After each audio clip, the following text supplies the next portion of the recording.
Welcome back, watch fans. Got a special episode for you today. We're talking about really one of the great watch collectors of our time, or really before our time, and that was the legendary Alvin Goldstein. Al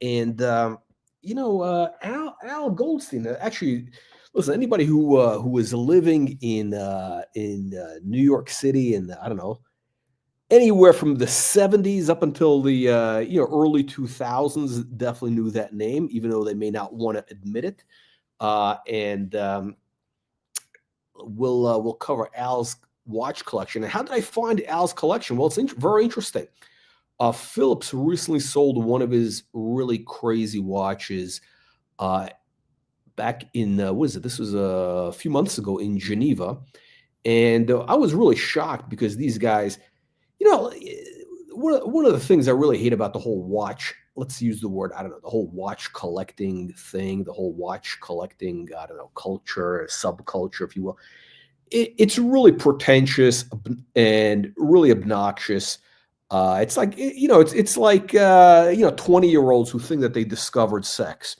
I'm sure you think that, wow, you found this, wild and crazy position, but guess what? Cavemen were doing the same exact thing, thousands and thousands of years ago. You invented nothing. You didn't discover anything. And Phillips, the incredibly pretentious catalogs, horrible scholarship, horrible writing in their catalogs. Really, it's a disgrace. Unlike their other departments, let's say, art or design, whatever. But the watch department, really, they get kind of the low IQ people.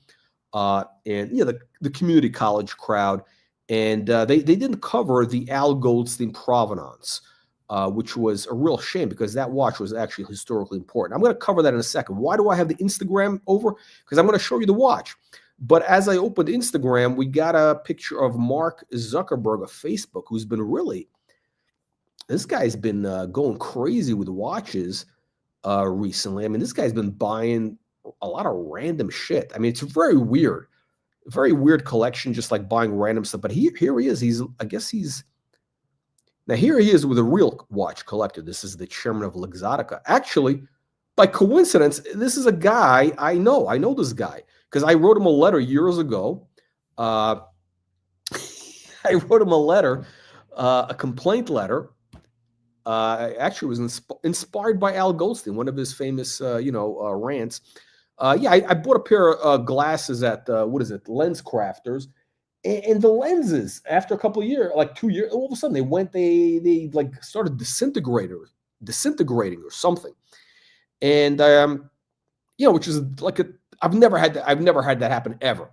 I went to Lens Crafters, and the people they're morons, they're retards in these stores anyway. So I got no response. I ended up, writing the guy. I sent him an email. I don't know if I sent him a physical letter. No, I definitely sent him an email or fax on a company letterhead with let's just say an impressive letterhead. And I basically told him, what a disgrace this thing was. I was gonna, we were gonna write articles about it. And sure enough, I got. What did he send me? He sent me. And I wrote him specific to the chairman because, you got to go to the top to get any results. And what happened, I got, I think they gave me, they redid the glass. I think they sent me a new pair. I forget what it was, but they took care of the problem. They took care of the problem. So the guy's a class act. This guy's a real collector. This is a heavy duty watch. I don't know. This got to be like, $1 million plus, minute repeater perpetual calendar. I'm not a fan of this. It's a little bit busy. I really hate these chronographs. I just don't get the point. And the minute repeater thing is like, whatever. It's just mental masturbation. But Zuckerberg has been really building up his watch collection. Just random stuff, a lot of random garbage. I mean, but I saw he just got a, what is it? The Bulgari, what is it? The Octo Finissimo, the super thin, some crazy watch, which is like 500 grand. It's, I think the guy's just buying watches randomly. Like, they're really just garbage stuff. Like, who buys this shit that he's buying? It's like really weird. And dress watch, it's just very strange. Anyway, but let's go to the watch reporter page here, because you're going to see the stuff we talk about. So this is some of the posts we've had talking about some of the recent auctions. And I've actually been covering the Al Goldstein watch collection recently because he was actually an important early collector. And people don't give him any credit because they think, oh, the guy's disgusting, whatever. He was a pornographer, etc. He was actually a really super talented writer, super articulate, actually kind of a brilliant guy who just liked being provocative. He wanted to be provocative and just disgusting. But really very interesting guy. And here's some of his watches, which I picked up in a couple of posts. Here we got a Cartier Crash, white gold, could be platinum. This is early 80s. He's giving us the famous, by the way, we're going to have some bad language in this video, so don't, whatever, I don't know, bad language, etc., bad content, as usual. But yes, anyway, so here he's giving us the famous FU on his Midnight Blue channel, and he's got the Cartier Crash, white gold. Now, this is probably mid-90s, probably 1995 or so. And we got it's interesting. So I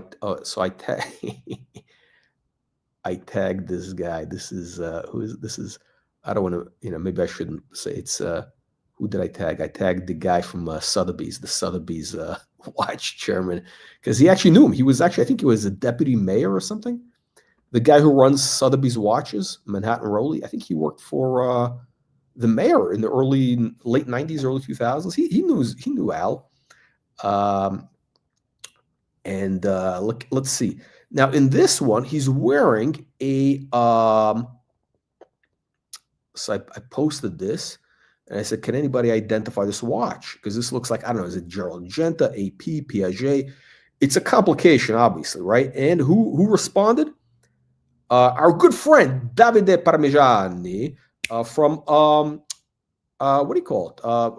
Monaco Legends Watch Auction identified it as a Gerald Genta, and of course Manhattan Rowley, Jeff Hess of Sotheby's, appreciated our post because he knew Al. I mean, he knew Al. Al was a famous guy in New York. I mean, the guy was everywhere. He was like a legend in the 90s. And here we go again, another Al Goldstein watch. Here he's wearing. This is the watch that was sold by Phillips, and they denied the provenance. This is here we go. Here's another snapshot. Again, these are the screenshots. And he was also talking about David Faber. Excuse me, not David, Edward Faber. Edward Faber. That's the guy you see on these TikToks with that Vukum guy, and who's the other grifter? That guy, the old man, not the Vukum guy, but I guess his father or his stepfather, I don't know, whatever. Some sleazebag battery replacer guy. You see him in those. So yeah. Anyway, let's take a look here. Let's take a look. Adam Lind. So we got heavy hitters. We got heavy hitters watching our Instagram. I mean, this guy's a heavy hitter. This guy's a billionaire guy. Watch enthusiast. Here we go. Al again with the this is the watch. Let me see. There we go. So this watch was auctioned by Phillips back in it was a few months ago, and what is this? What is this? We'll get to this in a. We got to get some super chats. We don't give advice for free here. Come on, buddy. You got to send donations. Now this is the watch that was offered by Phillips, and look at this. The back of the watch inscribed, Al Goldstein, right? I mean, who else would put their own name in there? And this is him wearing that watch. Now, I'm doing deep digging, deep scholarship, right? I mean, these auction houses, they pay for that, right? Who am I getting any money from these guys? No. Are they sending me any? No. Am I getting any credit? No. They're denying it. Phillips has denied that this watch came from Al Goldstein because they think, they're a fancy auction house. I mean, Phillips. I mean, listen, I've done business with Phillips, like not the watch people, the art people, and the watch department is a bunch of scumbags. I mean, the watch business is mostly scumbags at all levels. Very like low IQ people, generally speaking, lazy, low IQ people. It's kind of like when it comes to doctors, like that's the guy who does the, they become, let's say, the watch people are like the cosmetic dentists of the medical world, right? Like if you're really smart, you become like a brain surgeon or something, right? But if you're like, you just want to make money quick, you become a dentist, or and you're not smart enough to get into medical school, you become a dentist, right? That's how it works. So there he's wearing that watch. And yeah, so the watch, people in the watch business are based like the dentist. Yeah, whatever, it is what it is. I mean, we need dentists, right? We need mechanics, we need plumbers, we need proctologists. Somebody's got to do that dirty job. Anyway, so here he is with the watch, and of course, Phillips denied it. But the watch sold for, I think, what, 40 grand, whatever it was. Should have gotten more. But by the way, so Al was known for wearing 2 watches at a time, always. In all his videos, he's always wearing 2. He's a real watch enthusiast. He's usually got one heavy hitter and one just random watch. Now, the thing with Al is this guy just bought, I mean, this guy was making millions and millions of dollars a year. I mean, I don't know, he's probably making, again, this is back in the 80s and 90s, 70s. He was making probably, I don't know, maybe 5 million. Who knows? We really don't know. I'm not his accountant, but he was running Screw magazine, Midnight Blue, but he made most of his money in the 900 numbers. If anybody remembers that, back in the day, phone sex, the 900 lines, that's where he made a lot of money. Ironically, he missed the whole boat on the internet. He didn't believe in the internet, and basically the internet took over pornography, and essentially, put him out of business. It's technology. Al did not embrace technology, and he ended up going broke. I mean, it was actually very sad. The whole case is also problems. And his son actually, his son went to Harvard Law School. Al put him through Harvard. His son is actually a partner in a law firm in New York. And I think allegedly the son stole the collection, Al's watch collection. Because I remember Al saying that his son stole his watch collection and sold it. I mean, that's what he said. Again, this is all from him. He was out there saying it. We don't know the reality, the details, but anyway.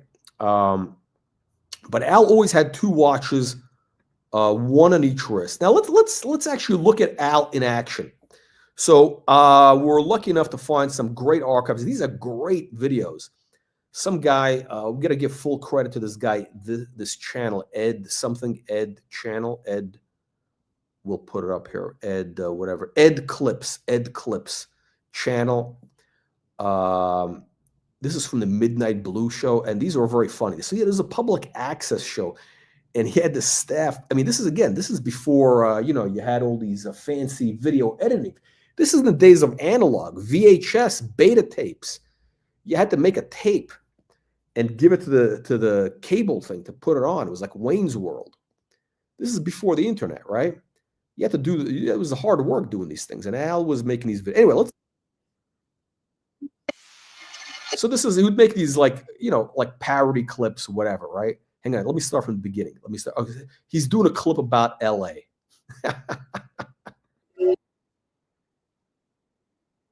Yeah, hang on. Oh, wait. Sorry, guys. Sorry. So we got it. There we go. Okay, here we go. Okay.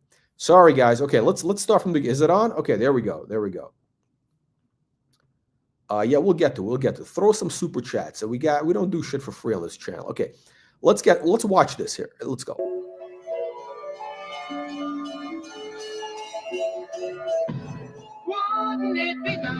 And now it's time for Al Goldstein's Los Angeles Report. Good evening, this is Al Goldstein from Midnight Blue. There's always this battle between the West Coast and the East Coast, LA versus New York. The really courageous actors. Okay, so watch this. So he's got notice this. This is a true watch enthusiast. He's got 2 watches on both wrists. He's got like some sort of, I don't know, Casio or whatever on one. Maybe it's a dual time thing because he was doing business on both coasts or wherever. and he's got a Cartier Crash. Again, this is in the 90s. This is like 30 years before anybody, all these wankers now are talking about the Crash. And by the way, I really hate the Crash, but you really had to be a real enthusiast into this stuff to be buying this. And he was buying this again like 35 years ago, right? This is from the early 90s, like Rodney King riots era. Look at his office in the background. It's all cluttered. He's got like this guy it was crazy stuff. Anyway, watch this. Live in New York and make their money in LA. I saw an interview with Seinfeld, who I really like. Such a fucking bright. Hang on, so let's what is it? Can anybody identify? Live in New York and make their money. Okay, what is that watch? It looks like it's the Crash or the Benoit.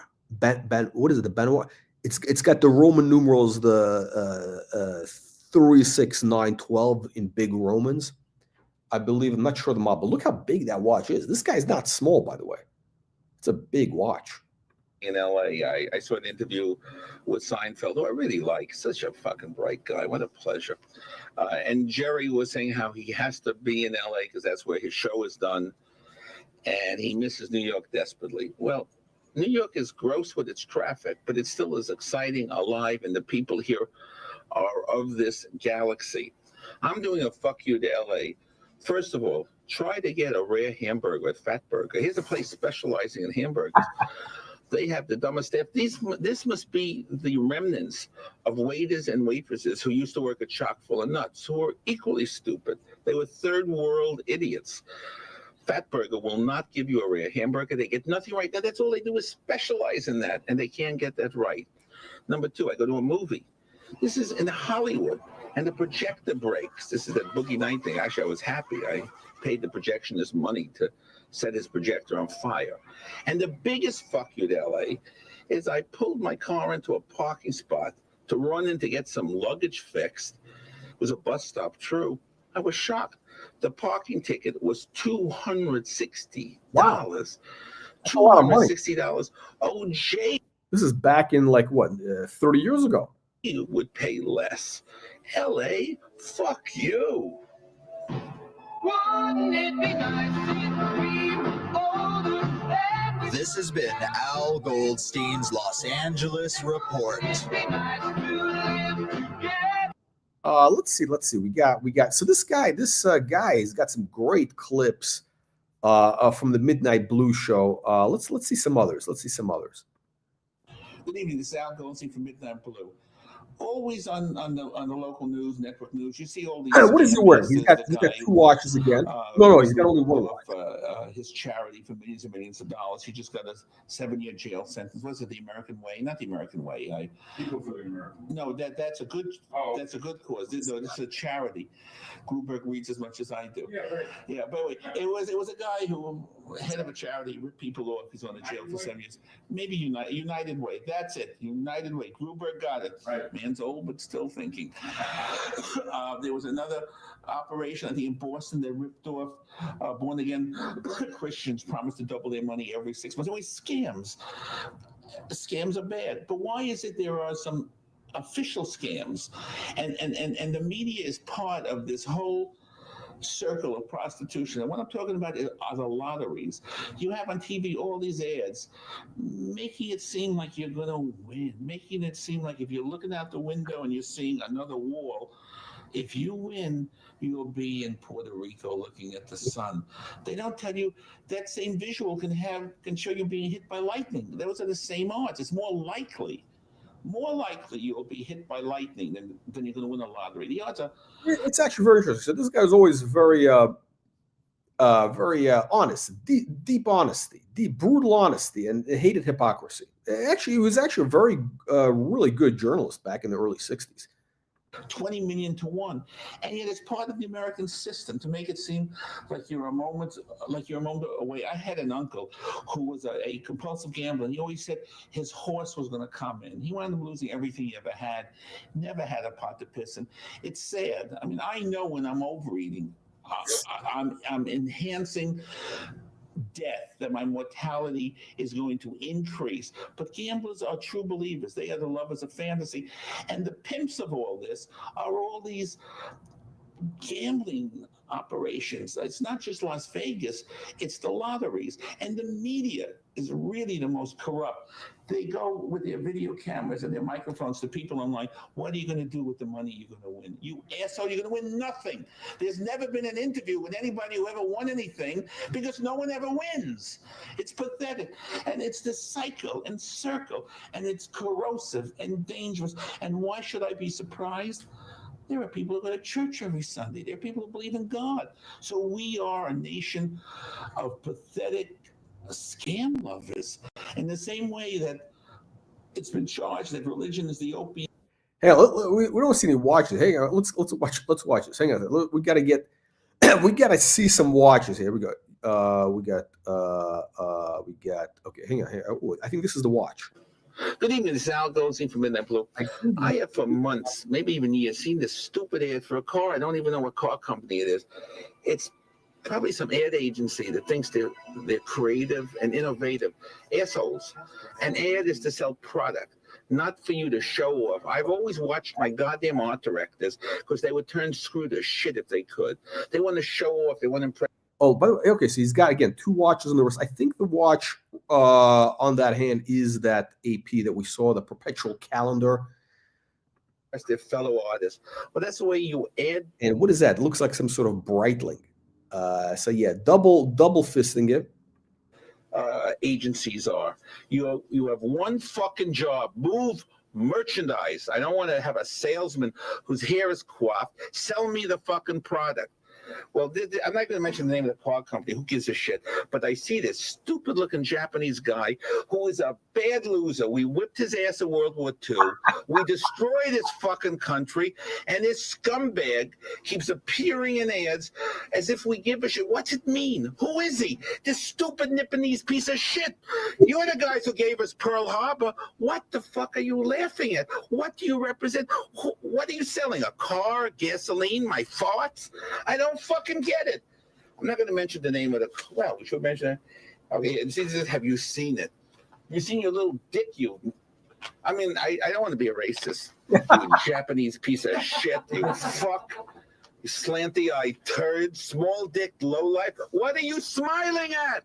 You probably don't look at your own fucking ad. I fucking hate it. Run the fucking visual. I hate that fucking ad.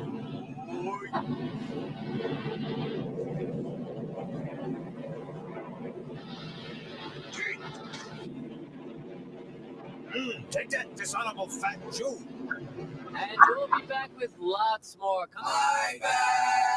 Al's been on my back to tell you to watch Midnight Blue, the hottest show anywhere. Al, get off my back.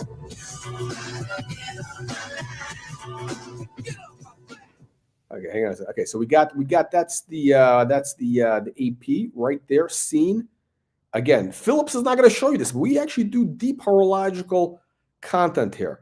Let's see, words of wisdom. What do you got here? Okay, this could be good. Picture this. Together in one place? ESPN Plus content is now on Disney Plus. And now for Al Goldstein's words of wisdom.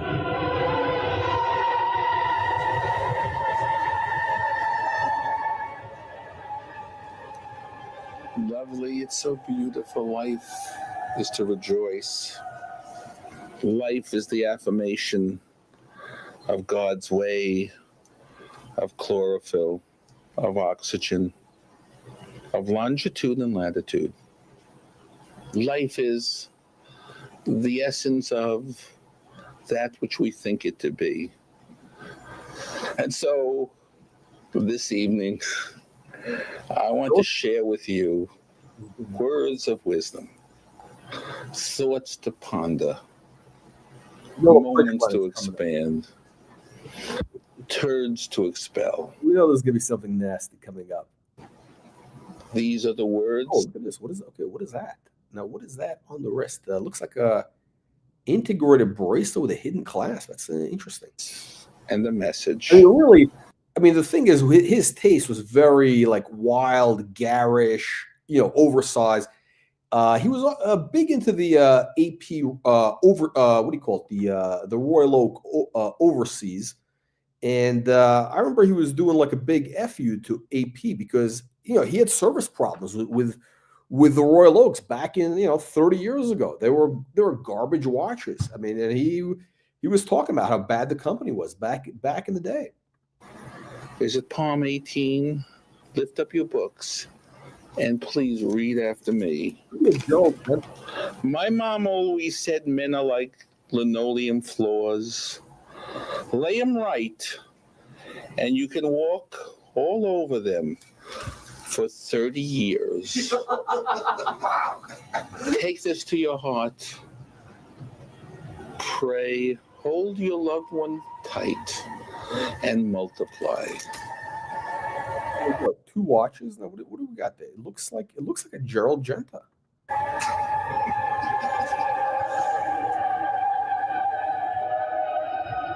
This has been Al Goldstein's Words of Wisdom. Let's see. What else can we find here? What else? Let's see if we have some good ones here.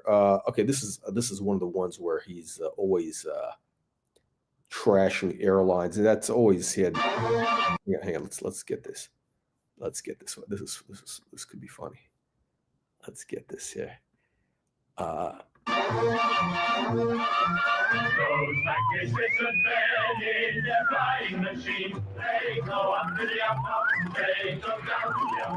And now it's time for Al Goldstein's airline update.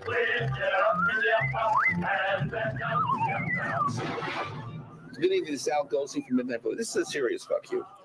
TWA. So you going to say same old shit? Not really. TWA is an incompetent airline, unsafe airline. Flight 800 proves it. Treats all its customers badly. I have been treated badly. Yes, I'm going on a round-the-world trip with TWA, yet I had to threaten legal action to get the round-the-world trip I wanted, even though this month's Ambassador magazine offers the same trip to Asia, Hong Kong, and Singapore. 2.5 months ago, when I tried to cash in my mileage, 300,000 miles, TWA said we no longer offer the trip. Well, how the fuck can it be in the Ambassador? That's called fraud. When I got the more things change, the more they stay the same. The trip, because they didn't want a class action. I hate the airline. Last week, I'm flying New York to LA. I cashed in some certificates, and I got an upgrade to first class. Fine, I sit in first class, row 3-4 or something, seat 3-4, and an ugly representative of TWA comes in, says you have to leave. So why? I have a ticket. You can't have a ticket. You're not allowed to upgrade on this particular fare. I said, well, I'm not leaving. She said to me, you will be arrested. You will be arrested. Do you know how humiliating that is in front of everyone in first class? Now, I didn't want to get arrested. I had appointments, so I did go in the back. I sat coach, but rest assured. Wow. Hitler, Jerry, you piece of shit. I'm not through with you. You don't threaten your fucking customers. What is this, Masochist Airlines? This is the only business in the world that spits in the face of its customers. TWA, you haven't heard the last of me. Gitna, this will cost you, you scumbag piece of shit. Humiliate me, pull me out of a seat that I already have a ticket for. He's got the Cartier. How Here we go. dare Cartier, looks like the Cartier Crash, another Cartier Crash. I think he had a couple of these in different metals, yellow, white. you, TWA. Here we go. Listen, if you're gonna get an FU from Al, it's better with the Cartier. Go fuck yourself. If any of you fly, I think actually this is Ben Clymer's biological father. Now it's interesting because Al was a publisher and watch enthusiast, and Ben Clymer. Same thing, and they look very similar. So actually, I think Ben Clymer is the illegitimate biological child of Al. TWA, you deserve to fucking crash. You'll want to crash, so the pain and humiliation stops. TWA, go fuck yourself. TWA, it stands for the worst airline, abusive and abrasive.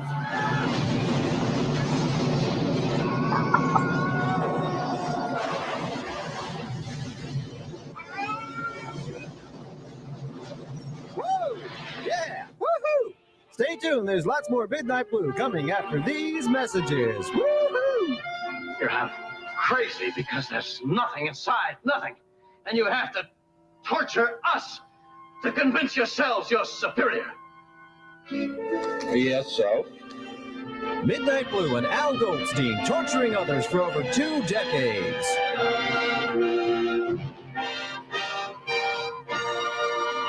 Fuck you to the universe. This is great. Wow. Let's see if we have some good clips here to get more watches, more watch content. Well, a classy lady. Hang on, so we got. Oh, And now, Midnight Blues proud to present the horrors of dating with your host, Alvin Goldstein. Good evening. This is Al Goldstein from Midnight Blue. I've been involved in a relationship for 6 years, and though I care about the woman, the relationship ended, and I'm not going to betray any confidences. She was wonderful. It was a wonderful 6 years. I wish her well. A classy lady. She got me through the 3 years with the Irish cleaning woman. Cleaning woman! But I'm back in the dating mode. And there are times when you're involved in a relationship, you think, God, dating is oh, what is that? such What's an that? adventure. It's so What is that on the exciting. wrist? There's the chase, the hunt, there's the payoff. It's exciting. But Again, I don't 2 go to watches, bars. I classic. go to sleep. I usually fall asleep in the middle of Ted Koppel's Nightline. I'm not the swinger you think I am. Actually, I'm a boring dullard. Sexually, I leave much to be desired. But I don't want to die alone. I'm looking for a companion. So what do? Bars don't work. The best way to meet women, as you lonely guys out there know, is friends of friends. But you out there don't have friends, so you're gonna be alone, you and your hand. But I think the best way is advertising, and I don't mean in screw. So I took and placed 4 ads in New York Magazine, and because I have Oh, this was home. so. This was back in the days of when what is it when some local local or regional magazines or newspapers, they had personal ads in the back. That's how they made the money. Personal ads. That was a big thing. I mean, so this was the New York Magazine, which was kind of like a more upscale. So that would appeal to more of an upscale audience. It's interesting that Al would run an ad in there. And what does the ad say? Notorious Manhattan publisher with lust for life, fine foods and cigars, seeks open-minded lady to share his time with. He must be slim, 25 to 43, and able to know a good thing when you see it. If you think love is an adventure, give me a try or fry. What is that? Try. Give me a try. Phone and photo must. Yeah, so this is back in the day. This is before the internet. You had to actually write a letter. You have to send somebody a letter and with a photo. So this is a lot of work. It's not like you kids today with your Tinder and your Grinder and whatever, your instant gratification. No, this is back in the day. You have to actually write a letter, type it out or handwrite it, put it in the mail, throw in a Polaroid or whatever, and then wait for a response. I mean, that's how it was. Now, I never did that. I mean, I remember seeing these. I loved reading these ads. I mean, like, you're on the subway. It's a long ride, and you're reading the Village Voice personal ads, the whatever's clever section that they had there, which was all the freaks. And like, when you're like 17, 18, you're reading these crazy shit. Like, holy shit, what are these people even talking about? Like, it's fascinating, right? Fascinating. So that's the ad. That's what this guy wrote. Let's see what happens. Homes. I'm going to put an ad in Miami Publications and LA Magazine. But I did place an ad in New York Magazine, 4 separate ads, and I got 40, 50 responses. Most of them sane people. Some women. So actually, no, he's being sincere. Actually, he ran the ad. 40, 50 responses. That's a lot, actually. 40, 50 responses. Eliminated me because I'm too fat, some because I'm too old, some because I'm in the sex business, one because I'm a cigar smoker. But I've met some really interesting people. But one woman wrote me a letter, and I wasn't going to comment on it. Wow. But it's festering in my chest because it's so nasty. and so unnecessarily cruel. Now, I'm cruel on this show, but to public figures, to people who have done me wrong, here is someone who goes This is Al's sensitive side. out of her way to be nasty, and in a context that really, in which it is inappropriate. Me advertising in New York Magazine. And let me just read her finish. And by the way, maybe it's not a woman, maybe it's a guy, maybe some bizarre serial murderer. But she signs it "Love and Lust." Kathy Anderson, "Love and Lust." That's sort of a bit titillating. But let me read the first line. "Dear," my number in the ad, "notorious Manhattan publisher," and then in parentheses, and we're going to show you this. This is really her letter. If you are Al Goldstein from Screw, please don't write back. That's reasonable. But then she writes, "I can't stand men so fat, their tits are bigger than mine." Sweet. I did write her a note saying, were you beaten as a child? Were you raped by your father or mother? Why are you so cruel? This is so unnecessary. But Kathy Anderson, if you exist, I hope you readers out there who possibly don't share her loathing and hatred of me were you beaten as a child? Were you raped by your father or mother? Why are you so cruel? This is so unnecessary. And I don't know if she's a she-male. I don't know if she's male, female, or human. I don't know. Except the word cunt obviously is appropriate for this one. She says, "I'm clean, curvy, cute, petite, single, slim, Vasa female, wasp, 45 years, 36C, 22, 32, 100 pounds, 5 foot, naturally light blonde hair." She sounds great, but she's a mean-spirited, nasty, pathetic woman. And I'm only sharing this with you, and I hope Midnight Blue... This letter's been immortalized, this piece of ephemera. As quickly as possible, because this is the reason that most men become homosexual. They don't want to frequent a world of denizens as low as this. This woman should leave. She says at some point that she teaches. She should be a divorce lawyer. She hates mankind. And why does she answer an ad with this kind of a pitch? Again, if you don't like me, that's fine. Because some women wrote, "If you're Al Goldstein, please answer." But this comment on my weight, it's like, wow, it's actually interesting. Look at it. Somebody else. I mean, that's a lot of work to you got to write this guy a letter. I mean, look, people have to actually do a lot of work just to like troll somebody. You have to do work. You have to send a letter in the mail and pay 30 cents for the postage. Like me saying you're 5 foot, you're short, midget, dwarf, which is what you obviously are. So Kathy Anderson, please don't answer ads in which Al Goldstein may have advertised. You've written to me. I haven't written to you. Fuck you, Kathy. I don't even believe you exist. You are probably the figment of some madman's imagination. Fuck you, Kathy. This has been the Horrors of Dating with Al Goldstein. What a classic. What a classic. Let's see. We got some interesting ones here. Let's see if we can find. I want to see some good watch. I want to see some interesting watches. Now we've seen. Okay, here we go. This is great. No matter who you are, there are times it can be tough to be yourself when you have severe asthma. The world and man of daytime television. Well, Al appeared. Okay, so it's interesting. So Al actually was in a lot of because he was a very controversial figure back in the set, in the 80s, 90s. He was in all the shows. Donahue, if anybody remembers that, Sally, Jesse, all the big shows, all the daytime, talk shows. The Sally Jesse Raphael Show, March 9th. So let's take a look at his appearance. He has made a career in the pornography industry. His magazine Screw will be celebrating its 30th year. In publication 1998. His name is Al Goldstein. Al, do you have an eating problem?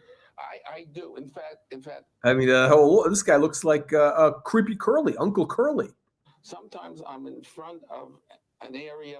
Now, what is he got? He's again 2 watches. He's got 2 watches on. My breath comes in short bursts. My eyes glaze over.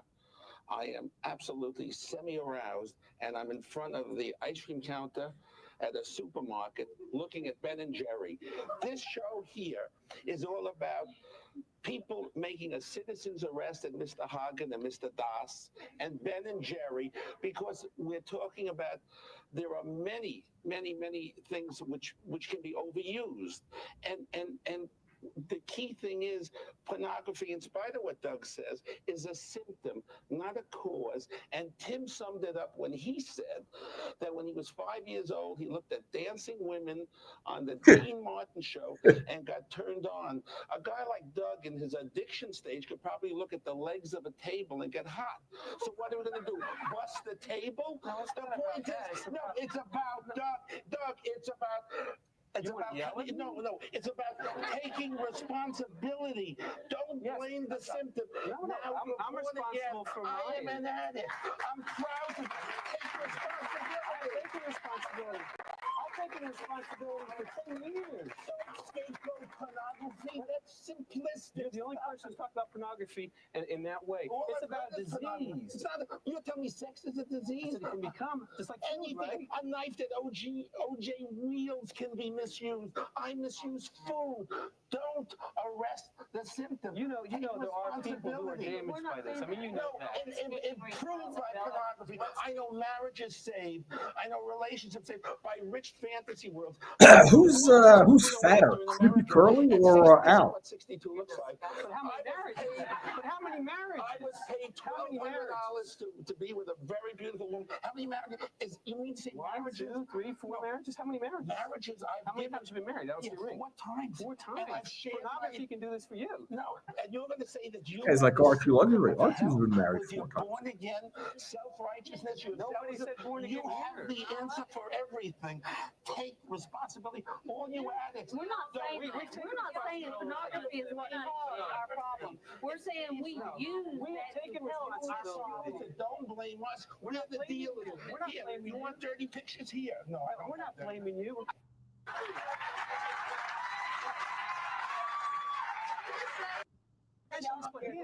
Nobody's mentioned I am the voice of reason on this panel of misfits. Let me just say this without interruption, okay? Without interruption. Your voice of reason, all right? What happens is you take something and you begin to think about it. And if you think about it long enough, it took years of sitting in front of the pornography bookstores. It took years of sitting in front of the VCR, of wanting that and lusting after that. Instead of putting my heart in where my wife should be, I was stuck on pornography. And I tell you what, that stuff, I'm not blaming you or your industry, but it was a lure and a hook that sucked me in and took me down to where I finally decided I'm going to do this. I'm going to go out and do what I see on the screen. And it destroyed me. A fat, perverted. Thank you, sir. And you're We'll be right back.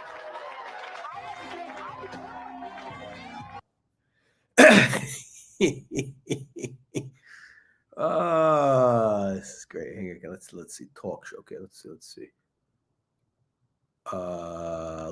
Let's see. We got Posing for Midnight Blue. I was just thinking of a moron, a scumbag named Ed Leon. And it's a name you've never heard of, and you're never going to hear of it again, because it's a rather unimportant name. If you step on a flea or a fly, you don't really care what species the fly is from. You don't even care what the fly's friends call each fly. It's something you squash that's useless. And that's the way this Leon character is. He works for the Montel Williams show, and he's one more a talk TV personality, and he's a schmuck. This putz actually had the audacity to invite me to do a show, and his offer was he would fly me to Detroit. Oh, Jesus, I wanted to go to Detroit. Coach, well, I have a standing rule for all these TV schmucks, which is that being on television doesn't mean shit to me. Midnight Blue doesn't, and being on network means shit to me, too. You want me to do a TV show? Yes, you fly me first class back and forth, and you give me an extra first class ticket to LA. Why? You get paid, I get paid. This asshole from the Montel Williams show thought going coach to Detroit was payment enough. And just a couple of nights ago, I was watching 48 Hours, which is a really pathetic show because they didn't even do anything on Midnight Blue. Even though they did something on public access, they didn't do anything on us. That's why I hate journalists, their arrogance and their schmuckiness. But as much as I hate 48 Hours and, of course, 2020 with Barbara Walters, I mean, low-class shows, you got to remember that what television is, it's a circus act. It's a pathetic act of low talented people aiming to. What is that? Oh, Cartier. Looks like a Cartier tank. He had actually quite a few Cartiers. You know, I think he just buy whatever. A very compulsive shopper. He had a compulsive shopping, I think, disorder. He was probably spending millions a year on just random garbage. Ensnare the widest number of viewers so they can sell advertising.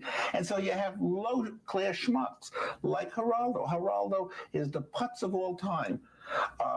You have Sally Jesse Raphael. I did a show. She is a fucking moron. She should be living in a Corrigan. The smartest person is still Phil Donahue. He's the only guy with class. But talk television, pathetic. Montel Williams, go fuck yourself. Rotten Detroit. I don't have to go there. And fuck all of talk television, because what it shows is what's wrong with a democracy is its people. Fuck you. Fuck you. No, fuck you. No, fuck you. No, fuck you. Fuck you.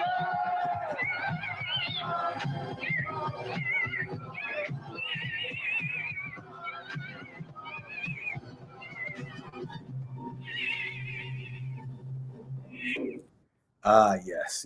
Let's see. We got to find some interesting watches here. Let's see if we can find some good ones here. Let's see, what do we got?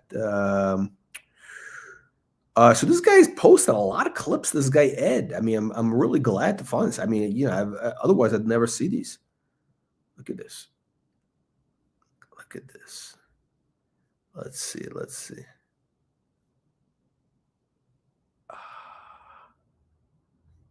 is this?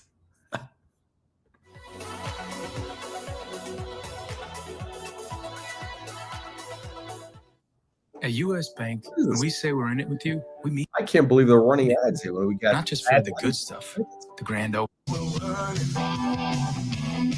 on the highway, looking for adventure, and whatever comes our way. And now it's time for Al Goldstein's travel update. Good evening. This is Al Goldstein with his travel update.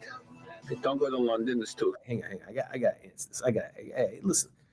Magic. I mean, what the fuck? You know, I'm not interested in your fucking Rolex. I mean, this is like, I'm not interested in basic watches. I mean, this is, you know, I mean, if you wanted me to talk about Rolex, you got to throw in a donation to support the channel. We don't, you know, it costs millions of dollars a month to run this show.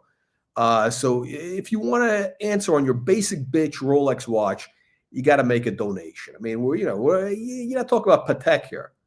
Okay, let's go back to the main program. Expensive. You won't be able to afford anything. Pub grub, it's too expensive. No one should go there. Paris, worth going to because the croissants are magnificent. Even the hot dogs are delicious. Good food. Amsterdam, get stoned.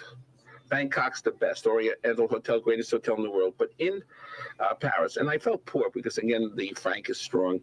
I did one touristy thing. I went to the Eiffel Tower to a restaurant called the Jules Verne. I had been told by the, the concierge, whatever. The guy at the desk who you give $20 to, that there's a price fixed at this Eiffel Tower hotel. I figured it was touristy, but price fixed. I had a shot. I go there on Saturday, no price fixed. The French are arrogant, although the French women are beautiful. I saw more women I was in love with than in any place in the world. I mean, Paris I'm going to primarily to eat crepes and look at pussy. But the food, the Jules Verne, you walk in there, the attitude of, how dare you bother our sleep by wanting food? I have a charge. It was so expensive. I think I had a salad. Wow. My date had a salad. What? It was $60. $60. Anyway, francs. So this is before the euro. How much? I don't even remember. What was the conversion? Who knows? To the Jules Verne, to the Eiffel Tower, And to the French who capitulated to the Nazis and who are turncoat, low-life pieces of shit, but who make great croissants. Fuck you, Jules Verne restaurant. If any of you people go to Paris and go to the Jules Verne restaurant, you are pathetic masochists. Fuck you, Jules Verne. This has been Al Goldstein's travel update. At Jules Verne Restaurant, fuck you!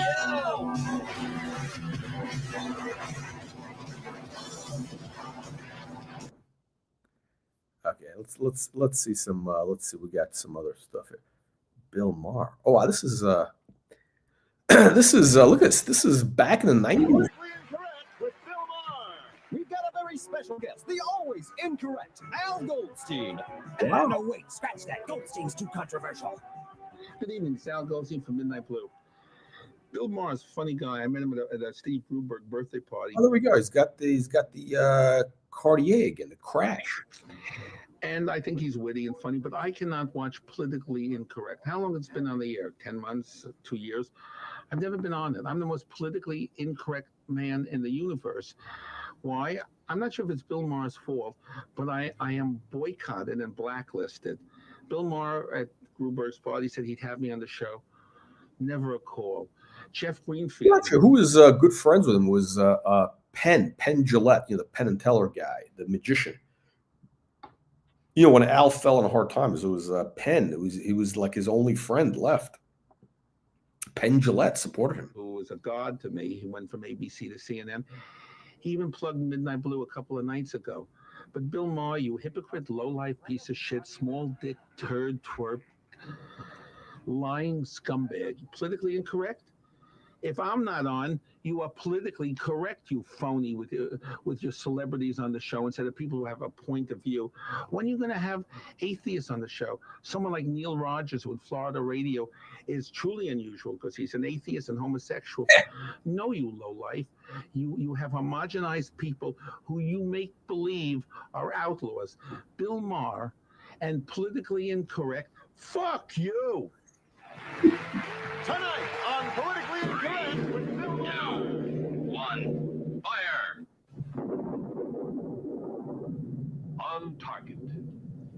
The kill is complete.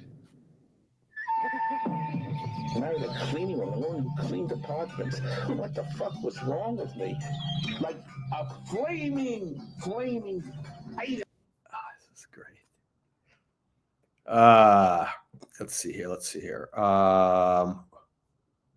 We need to find here.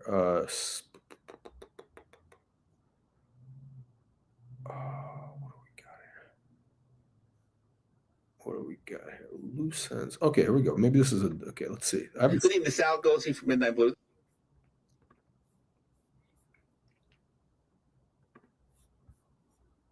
This is sort of like loose ends. And I have 2 fuck yous, but they're such unworthy recipients that I'm going to combine it into one. They don't deserve Midnight Blue time. The first one is that's the a press agent named Mary Bryant, Bryant. Her number is 212-221-8466. Write the word hot sex next to the number. You'll be asking for Mary Bryant. And tell her to play with herself and giggle a lot. She is the miserable public relations cunt who said no to me when I tried to get, I was going to pay press tickets for the show in LA that's quite wonderful called Ragtime, which I will review at a future time because I saw it and you didn't, because it doesn't even open in New York till January. In the same way that the advantage of warm weather in Florida is that you in New York freeze your ass off. The joys for me is to have what you don't have. Fuck who you can't get. So I saw Ragtime, you haven't. Okay, so I think he's wearing that AP perpetual calendar. The one that Phillip sold. I'm warm in December. You freeze your ass off. But Mary Bryant is an example of a true cunt. Again, the number is 212-221-8466. Number 2.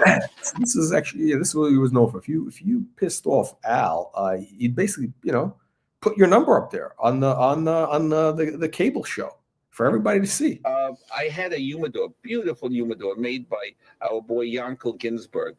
We'll show you his stuff. They're wonderful. Yankel is great. And I wanted a humidor in LA. So there's a company, it's not called Titanic Express, it's called Banner Express. If you're not in a hurry if you don't care if you ever see what you send, if you're looking for an inept, incompetent company, Banner Express is the company for you. Whatever it takes. Do you remember the old days when there'd be deliveries by Stagecoach? That's what this company uses. If you see a Stagecoach, they are working for Banner Express. So they're the 90-day, well, they deliver within the year. Banner Express, and I wish you'd deliver Mary Bryant to some sanity. To both of you. Fuck you!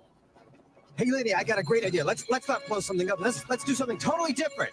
What are you talking about? Forget it. Peter, that was an airplane. What the fuck are you doing blowing up an airplane? It was cool, right? It blew up. It was really cool. yeah, really cool.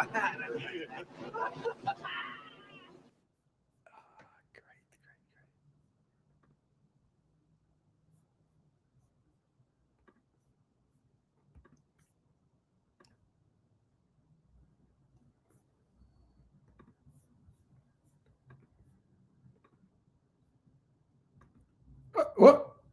What's nothing on the screen here? What's going on here? Oh, this video's dead? Okay, hang on. Oh, here we go. Okay. Good evening, this is Al.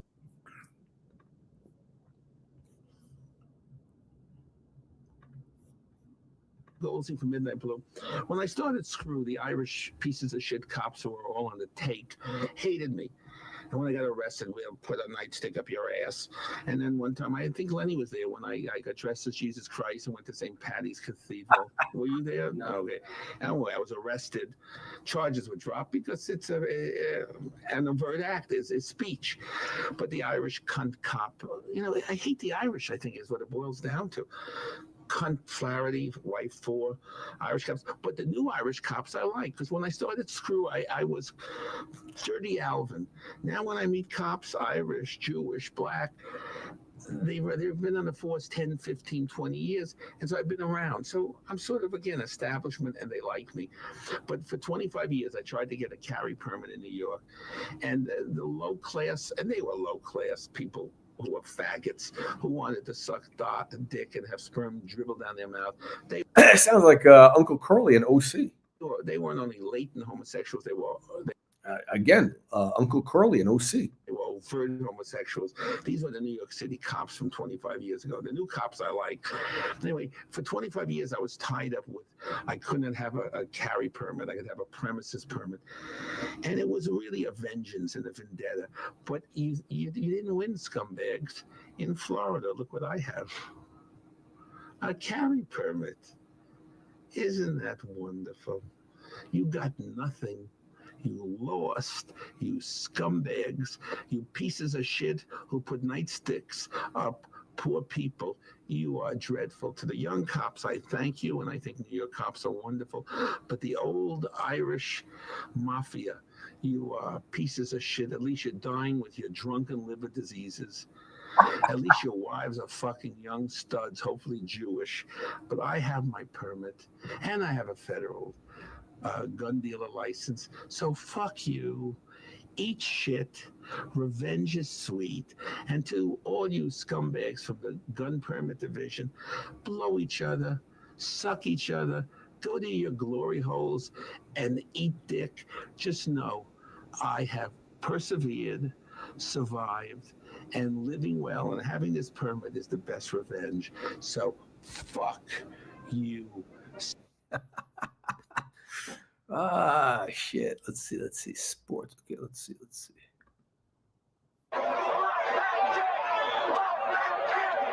Good evening. This is Al Goldstein from Midnight Blue. The best thing about sports is the pathological activity of sport fans. Playing sports, baseball, hockey, tennis, golf, just sports, something you're doing, and that's great. But watch the conduct of sport fans.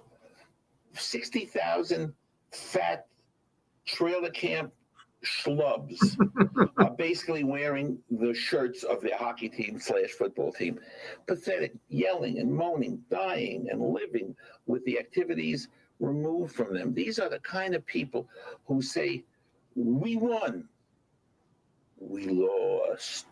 This is as pathetic as me looking at a fuck film two beautiful girls and two porno studs saying, hey, we just got laid. No, you schmuck, you didn't get laid.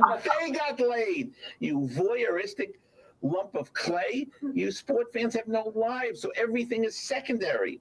Everything is looking, hoping to swallow in life. When you're dead, you're dead. Sport fans of the world. And the stations and people who are the purveyors of this fantasy. Fuck you. Oh, he's got the Gerald Genta right there on the wrist. What is that? We don't know what it is, but it's a high complication Gerald Genta in gold. Rah, rah, rah. Rah, rah, rah. Rah, rah, rah.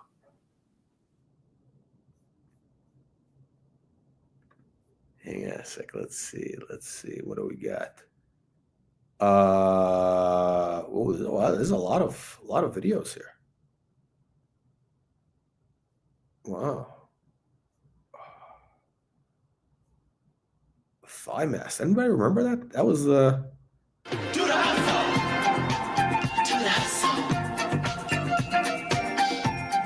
Great legs. Thank you. How do you get them? Some people were born with great legs. I used to do aerobics till I dropped. But then I found Thigh Master. Every single time you squeeze Thigh Master, you strengthen and tone right where you need it. So it's easy to squeeze your way to shapely hips and thighs. When these muscle groups get out of shape, the result is flabby thighs. Thigh Master is designed to isolate and strengthen these muscles. That's why I recommend it and use it myself. The secret to shapely thighs is exercising these muscles with just the right resistance. Too little is ineffective, too much may be painful. This balanced resistance coil is designed to give you results quickly and comfortably. Thigh Master. That was what is it? Suzanne Summers. That was I think she was the one selling this on the infomercials. I think she made like $100 million with this. Okay, again, we got another Cartier. I think that's the Benoit, right? That's what that is. It's quick, it's easy, it really works, and it makes life fair. After all, we may not have been born with great legs, but now we can look like we were. To order your Thigh Master, call our flabby operators at 1-800-555-FLAB or send a check or money order to Thigh Master, P.O. Box 69, Mo. Oh, he's on Conan. Here, watch this. Let's watch. Hi,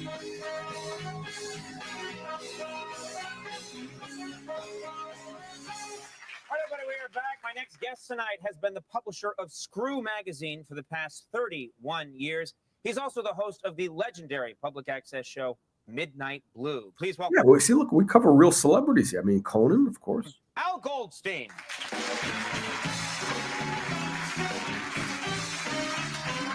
It's interesting. I met Al. Where was this? I actually have a picture taken. This has got to be like the year 2000. And he was wearing this jacket. I remember this jacket, this ostrich leather jacket. I think he also had a vest made. This is obviously custom made.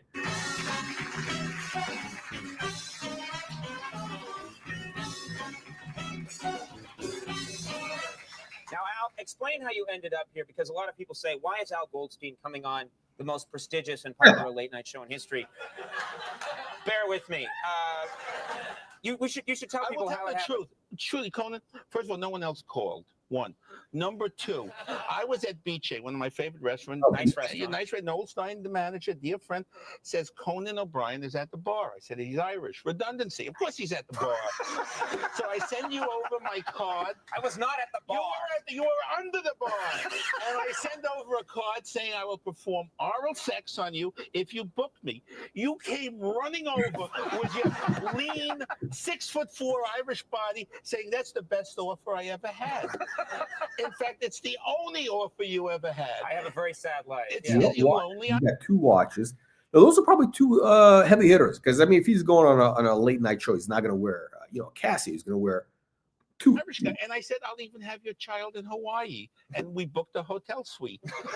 And the next day I get a call. The question is, why was your staff so dumb never to have booked me before? Well, you're here now. That's the I important love thing. it. And I will have your baby. All right, well, let's talk about, we have to educate. Looks like he's We have to starting to educate write. people and not alienate them. Yes, let's not. Who reads the magazine? Who reads Screw? Describe the Screw reader. The average screw reader is the Conans of the world.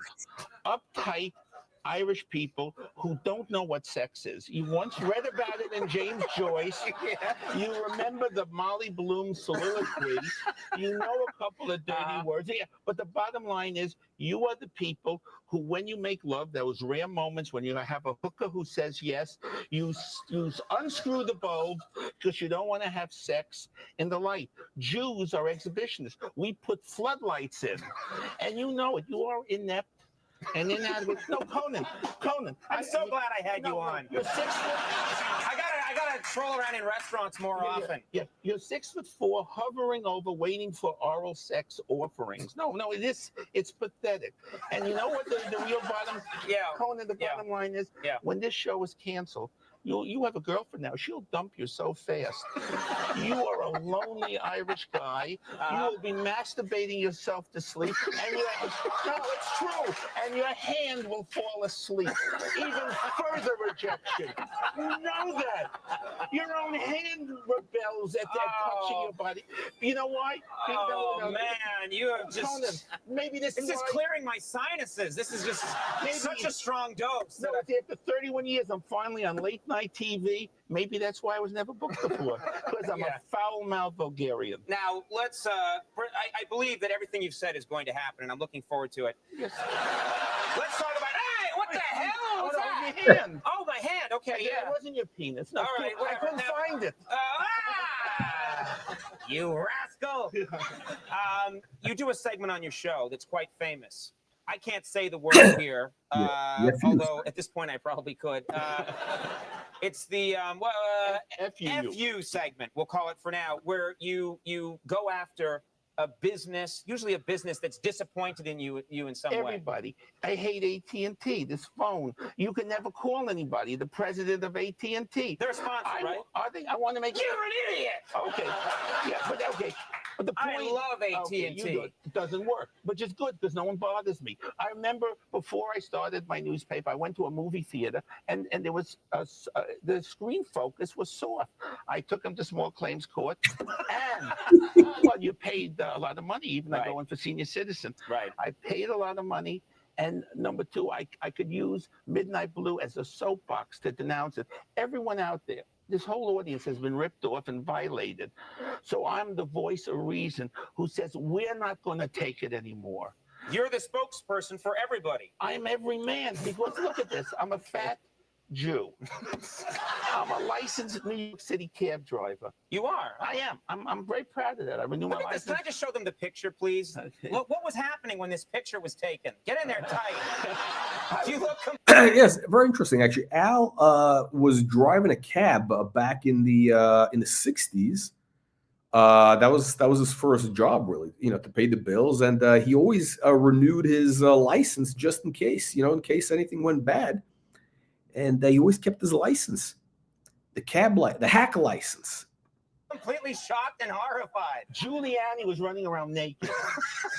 So you see, because everybody who can identify with Hugh Hefner and his Viagra and his three bimbos and porno men who boast that they have sex. I rarely have sex. I'm almost Irish Catholic.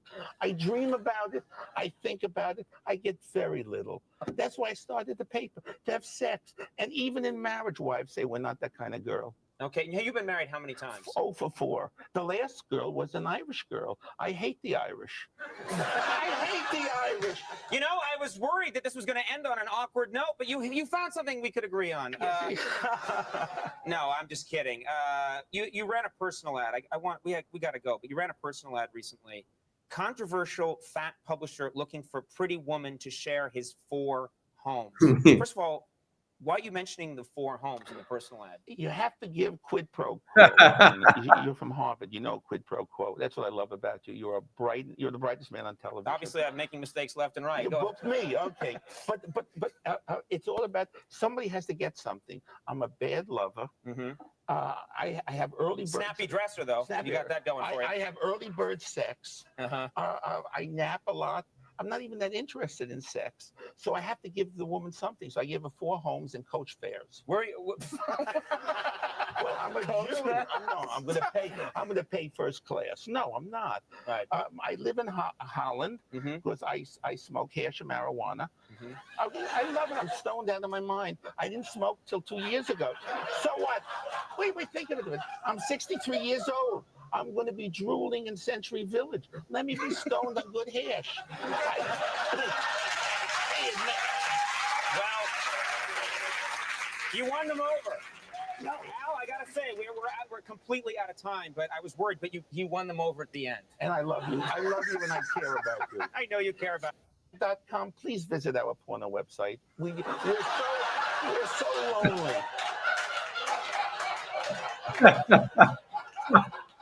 I'm getting the "we were just canceled" message right now from my producer. All right, Al Goldstein, it's certainly been interesting. Thank you for being here, Al Goldstein. That's funny stuff. We got to pull one last one. Hang on, let me see. We got the punters here. Yeah, this is actually very sad. Yeah, he everything just went bad with this guy. Like, he was, the problem is he basically was making a lot of money, and but he was spending like literally every like just random shit. Forget about the watch. Just like luggage, electronics, gadgets, just random catalog garbage, and then the internet came along, and all of a sudden, people weren't calling those 900 numbers, and they weren't buying, the newspaper, Screw Mag. I don't know why they call it a magazine. It was a newspaper. It was like a dirty news. It was like literally dirty newspaper. It was like a New York Post or a Daily News, but it was just disgusting. If you ever saw on the newsstand, it was just you thought you would get AIDS just by touching it. He had always the most disgusting drawings on it, cartoons. They were just I wouldn't even use the word vulgar. They were just disgusting. That was part of the thing. This is from business partner Alex Bennett has a show on YouTube. Oh, interesting. Gabnet. Huh, okay. Yeah, Al was very into tech, but gadgets. He was against the internet, really, which was really weird. That's right. He had a thing called Gadget. I think it was a news. I don't know. I actually found out about this because I saw this. I just saw this on one of these videos. But he was. Hang on a second. I think we have a video on this. We have a video on this here. We got to find it here. I'm really grateful to this guy, Ed, who found all these great videos and posted them on YouTube, because this is really preserving, this is historical stuff here. Wow, on Spy Magazine. Wait, let me check this out. I remember Spy Magazine. I loved Spy Magazine. Spy Magazine, that was great. That was actually... Okay, here we go. Let's see what he says about that. Okay. Oh shit! What's going on with this YouTube?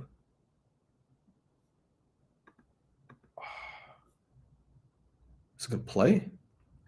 Shit! We're trying to run a show here, and this thing is not working. Oh, okay. Oh, it's inappropriate.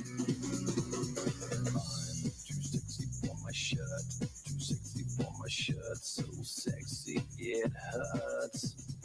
I am too sexy for Milan, too sexy for Milan, New York and Japan. Good evening. This is Al Goldstein from Midnight Blue.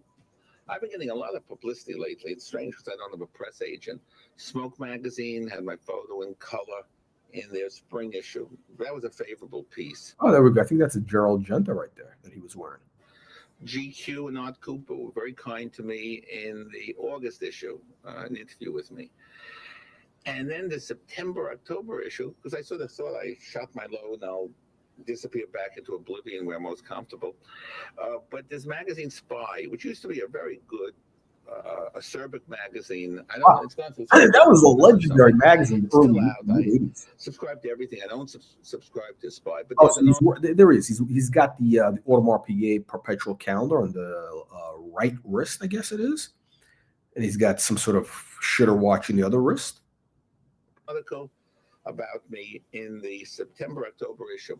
At first, I wasn't going to comment on it because it's snotty, and then I saw the actual issue 2 days ago, and there's my picture in color from the smoke shoot, actually. And the name Al Goldstein is the biggest name. So I take a position. I don't care what the fuck you say. You got my name in there, my picture. I'm happy.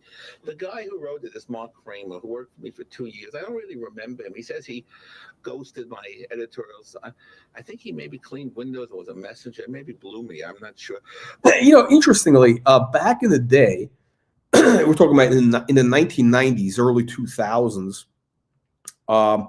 Screw Magazine, they actually had really talented, a lot of very talented people, writers or graphics people. They actually got started there because that was a place that would hire you, pay you nothing, kind of give you a start, and then you went somewhere else. The jobs weren't as easy as they are today. But so Screw Magazine, actually, a lot of famous guys, really good writers got their start there. Of course, they would never put that in their resume because, hey, you don't want that in your resume. Editors, video editors, all sorts of people. A lot of people, whether it was, video editing, graphics design, writing. I mean, I had a guy. Yeah, I remember I had a couple of guys working for me who had worked for Screw in the past. Doing something or other. I mean, it was a good, he had a lot of people there. He gave a lot of people jobs, Al. He was sort of a crazy guy. He wasn't normal. He was trying to always send stuff to the Globe and the Inquirer. But I haven't thought about him very often. I think he called me 4 months ago. I didn't want to talk to him. And we got to watch Nicholas. Now,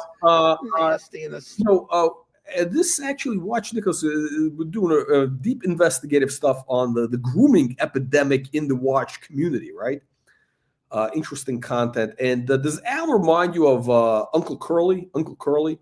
Now, watch, Nicholas, I don't know if you just joined, but we got this is all about watches, really. And Al was a major collector of watches. He had the on his wrist right there, the Audemars Piguet perpetual calendar, sold at Phillip's last month for 48,000 Swiss.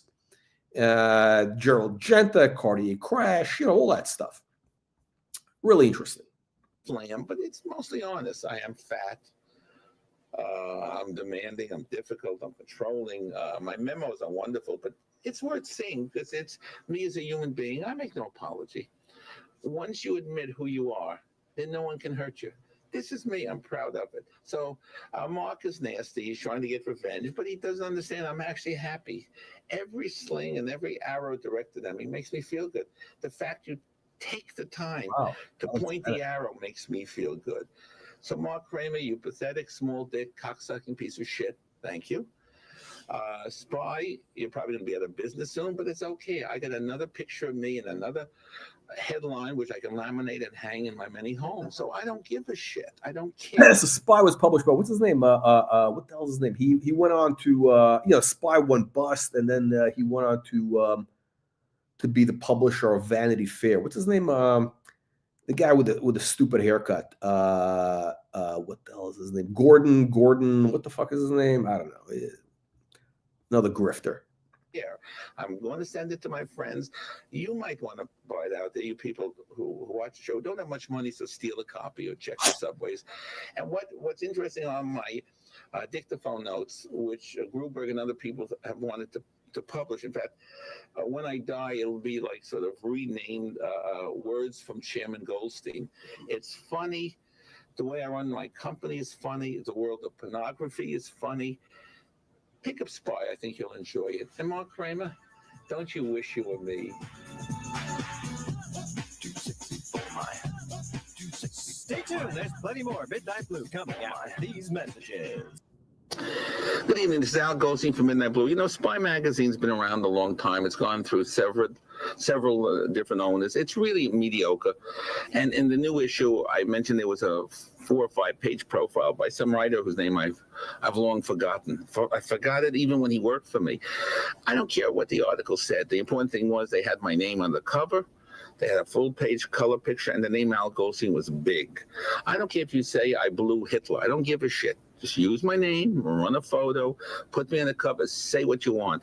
But being a narcissist, as we all are, I had my office, Laura, call Spy to see about buying copies, 100 copies. Obviously, I want to save money. I am a Jew.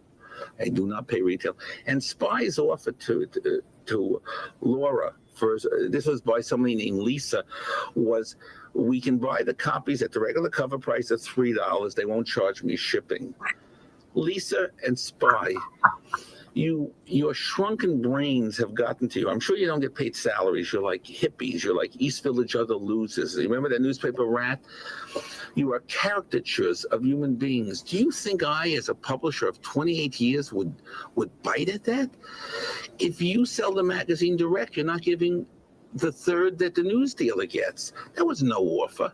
So Lisa, for being what you obviously are, a dumb cunt, for Spy Magazine for being stupid enough to hire someone like Lisa, for having the audacity to offering me a non-deal, fuck you, Spy and Lisa. Lisa, I wouldn't come in your mouth. You're so stupid.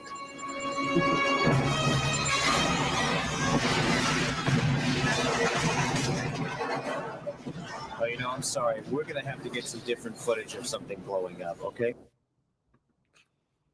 All right. One last clip. Let's see if we can find. These are better than Mookie clips. I don't know. Watch, Nicholas. What do you think? Are these better than Mookie clips? I mean, some lazy, retarded guy, doing, I don't know what the fuck he's doing. Okay, hang on a second. Oh, this is interesting. This is interesting.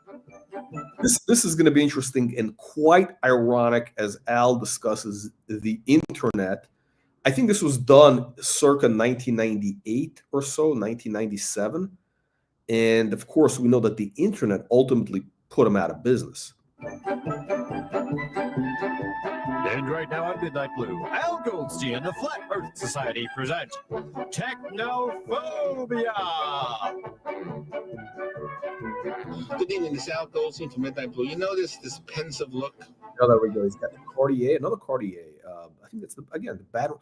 He had a bunch of watches he was wearing during this time that he kept wearing over and over. This hand connotes thought, meditation.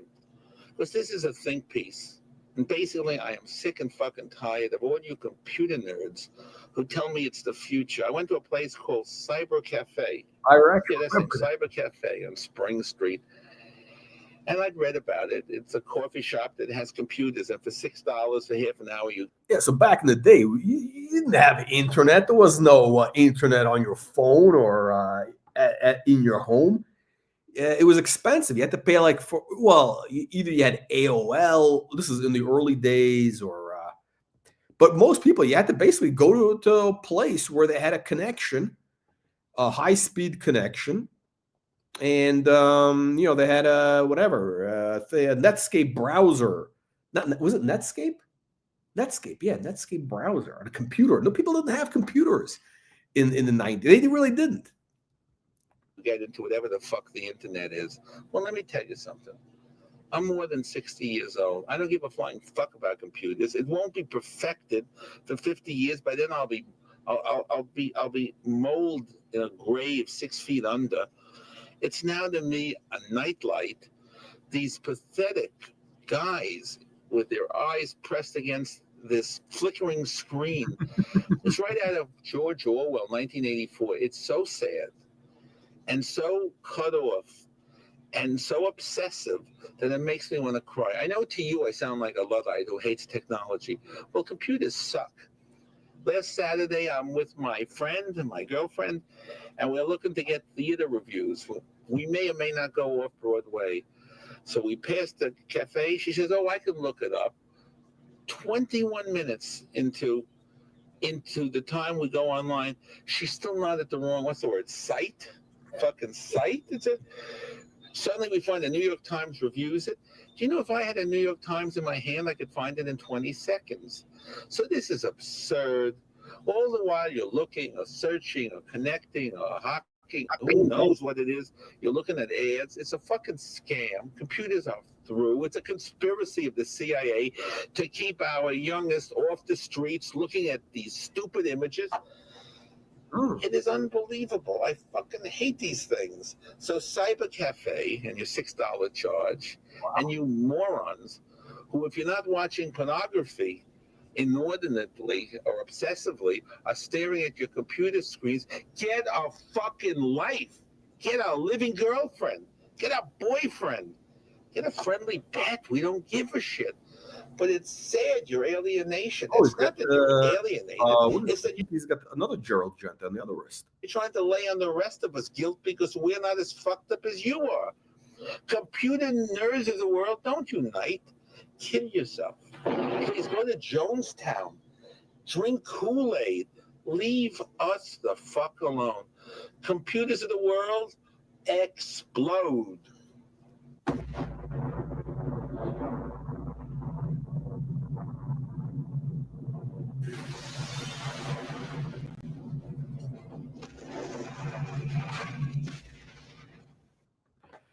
All right, that's it. I think we're wrapped up. Anyway, to make a long story short, yeah, Foreman seems to know about the. Good evening, Sal Goldstein from Midnight Blue. You know, on my West Coast interviews, I'm always interviewing dummies, retards. Yeah, let's see here.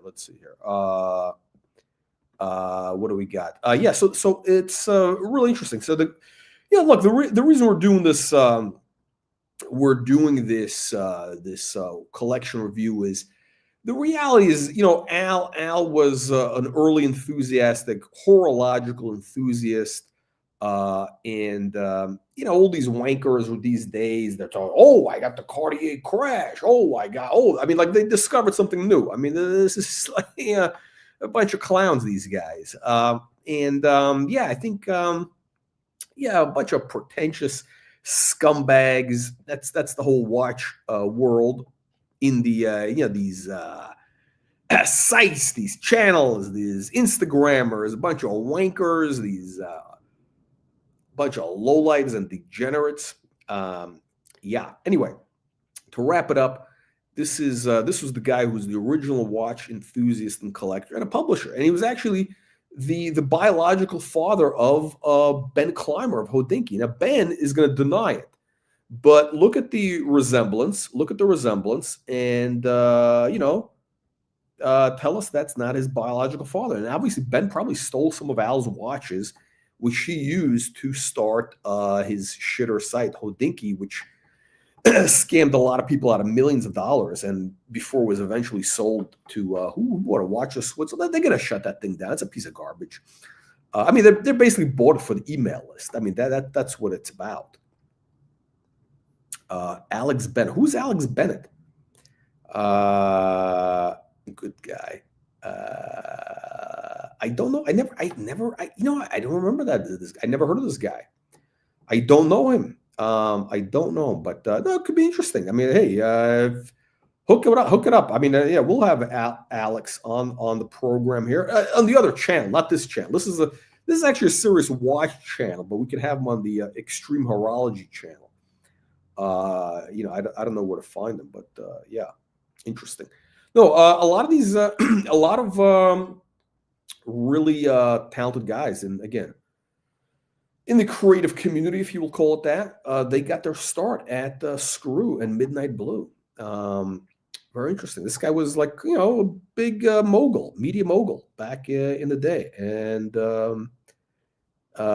he had a townhouse on on 67th Street.